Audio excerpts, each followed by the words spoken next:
و من باور دارم هر کسی که از من شما و والدین براتون را شده روز حتما از والدینتون دعا گیرید و وطن عزیز خودتون را دوست دارید.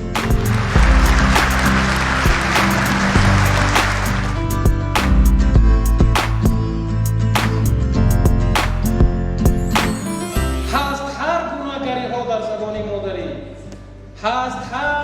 گری‌ها در زبان مادری، زرگری، سوداگری، اخواگری، غارتگری.